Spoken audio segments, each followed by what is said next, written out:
So let's talk about how to turn anxiety into confidence. And the key thing to understand here is that you actually have a choice. So let's get into this. This first tip directly impacts how your anxiety is triggered. And this has a lot to do with how you handle insults. This is the difference between absorbing and bouncing off the insult. Absorbing is where you take that insult and really becomes part of you, versus bouncing off means it doesn't actually affect you at all. We always have a choice to determine if a statement will actually hurt us or not. Let's look at an example. Big bird looking bitch. Shut the up. She's really taking that insult personally, and that is not what you want to do. Let's look at a better example. Off, Chris Pratt.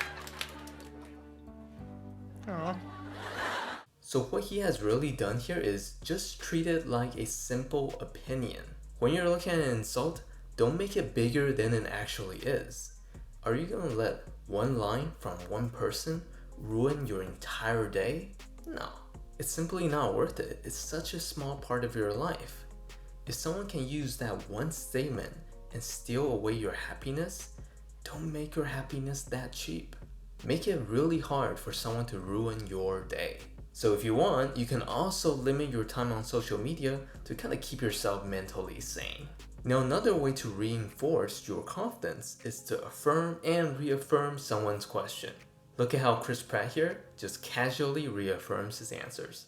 One snack to eat for the rest of my life, potato chips. Really? Yeah. For real? Yeah. Ooh, that's a good question. Can you see that this really gives a sense that he's confident and he believes in his choices? Let's look at another example. I like Hunting a squirrel. You eat squirrel? Yeah, bro. It's kind of a little bit like... If you change your answer the moment someone questions it, that sense of uncertainty. You want to reaffirm the answer to show that confidence. You can also add in like a casual vibe to reaffirming the answer, kind of like a, oh yeah, of course. Now another big factor for confidence is your talking presence. You have to speak in such a way that shows other people that you're normally being listened to. When you're simply rushing through every single thing that you're saying, you're subconsciously communicating the fact that what you're saying is actually not that important and you can just fast forward through everything. Look at the pace at which Chris Pratt talks. I can't confirm or deny whether or not that's what he's alluding to. I can, however, say that Peter Quill's not going... He talks really quick, but he also takes time with his pauses to gather his thoughts.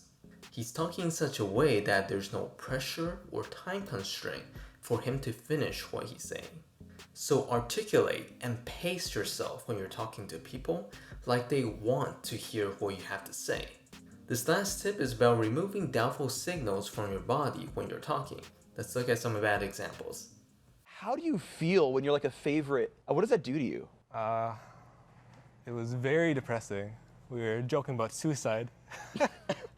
You can see the constant nervous movement of the legs, the biting of the lips, not to mention a poorly delivered joke.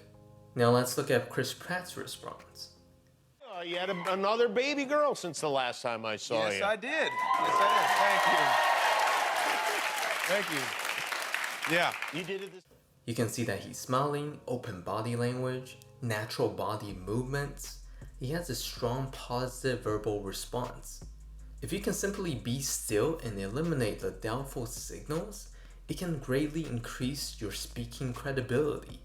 If every time you talk, you're giving off nervous signals, people can actually tell if you even believe what you are saying.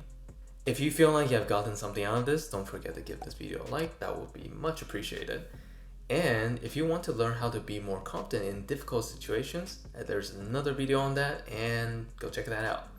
And I will talk to you guys next time.